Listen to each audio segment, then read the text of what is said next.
Рассказ Ичики о том, что первый мастер Ки, который и придумал технику ZN, был способен разделить сами небеса, вот-вот воплотится в реальность. Ведь Аста уже почти закончил формировать свою форму ZN, и это будет огромная сила, которая разверзнет небеса над страной Солнца и снимет проклятие. Здорово, ребятки-анимешники, у микрофона Зик. А вот ребята, которые оставили свой коммент под прошлым роликом. Ну а мы начинаем.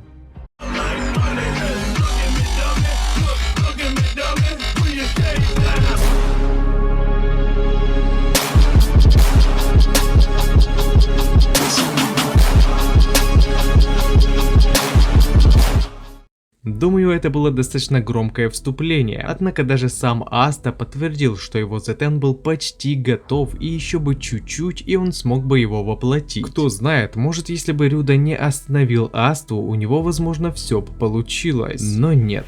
Вот только с прибытием в страну Солнца сестры Лили у Асты появится действительно весомый стимул обуздать эту технику, чтобы попытаться спасти свою возлюбленную или же помешать ее планам, которые скорее всего связаны с разрывом в преисподнюю. И в таком случае, поскольку из-за всевидящего глаза Рюда знал о прибытии врагов, его действия теперь можно расценивать совсем с другой стороны. То есть это не только спасение чужеземца, но и предотвращение траты им своей первой попытки в освобождении Зетена, грубо говоря, в пустом бою. Поскольку совсем скоро эта сила понадобится, чтобы предотвратить надвигающиеся бедствия. Ибо сами посудите, уже множество ранений, даже смертельное, было исцелено у Микурии, так что ранение от Ичики, пускай и серьезное, уже не так страшно в этих реалиях. А вот угроза собственной стране уже совершенно другое дело. И здесь уже понадобится сила Астера. Полноценный ZN, как показали мастера из 7 драконов, это действительно убойная вещь. Ведь даже без применения Йороку, то бишь магии, они способны победить оппонента с антимагией, пускай даже и не в его сильнейшей форме. Я действительно верю, что ZN Асты, а дословно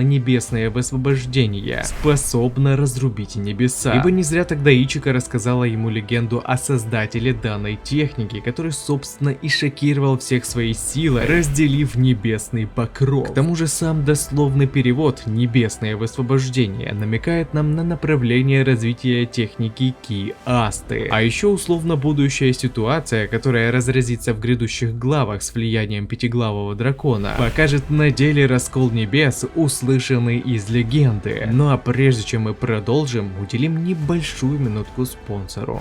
Анизон – проект для просмотра ваших любимых аниме. Сайт оснащен интуитивно понятным интерфейсом, а благодаря фильтру вы сможете быстро отсортировать аниме по жанрам и ознакомиться с каким-то новым тайтлом. Присутствует также и система рейтингов, которая покажет вам лояльность аудитории к выбранному аниме. Ну а во вкладке расписания вы сможете быстро и удобно узнать дату выхода желаемого ангоинга. Смотреть тайтлы вы сможете в HD качестве, при том, что с той озвучкой, которая вам больше всего нравится. А еще пользователям доступны собственные списки для сохранения тайтла в определенные вкладки. Анизон. Смотри аниме просто и бесплатно.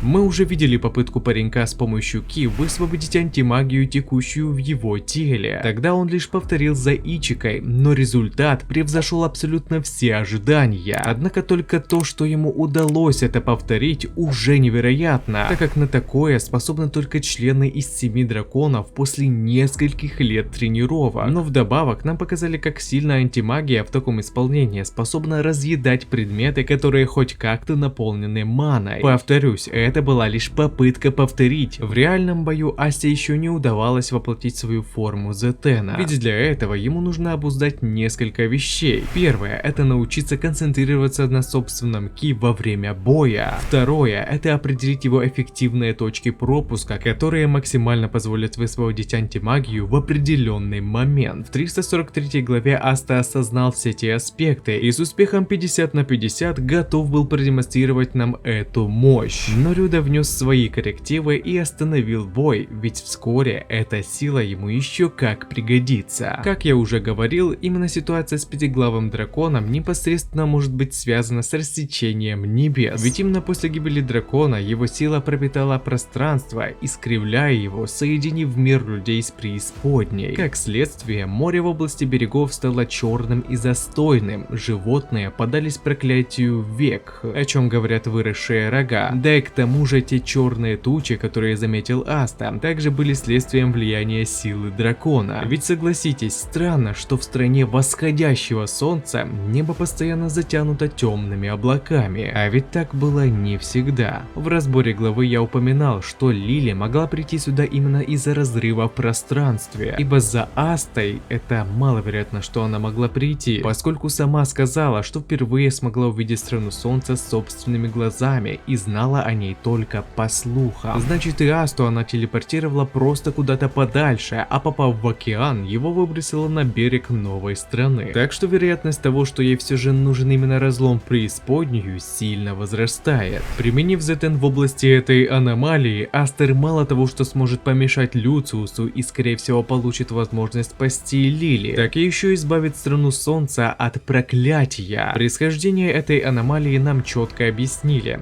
Это не природное явление, а следствие гибели пятиглавого дракона, мана которого и натворила столько бед, создав разлом в преисподнюю. То есть Черное море, рыба с проклятием век и нависшие тучи над страной солнца являются своего рода проклятием этого места, искусственно созданной аномалией. И применив против нее свою новую технику в идеальном исполнении, Аста продемонстрирует ZN такой силы, который в буквальном смысле выгрызет всю ману дракона, тем самым рассечет темные тучи и откроет чистое небо для страны солнца, так как это нам описывала Ичико Ями. И возможно тогда она увидит, какой на самом деле наш парнишка, и больше не станет смотреть на него с таким презрением. Данное развитие событий, как по мне, будет довольно неплохим решением, ведь тут Аста убьет сразу несколько зайцев, продемонстрирует нам свою новую технику, познакомит нас наконец с разломами в пространстве этого мира, помешает Люциусу и попытается спасти возлюбленную, ну и в придачу завоюет доверие Ичики, воплотив на глазах у многих легенду в реальность. Что же, на этом ролик подходит к концу. Пишите свои мысли по поводу этого ролика, выскажите свое мнение, что вам понравилось, а что не понравилось, и несколько комментариев попадут в следующий ролик. Если тебе понравился ролик, тогда лайк и подписка для меня будет лучшей благодарностью. А также не забываем про колокольчик, ведь в последнее время не всем приходит уведомление. Всем спасибо за ваш просмотр и всем пока-пока.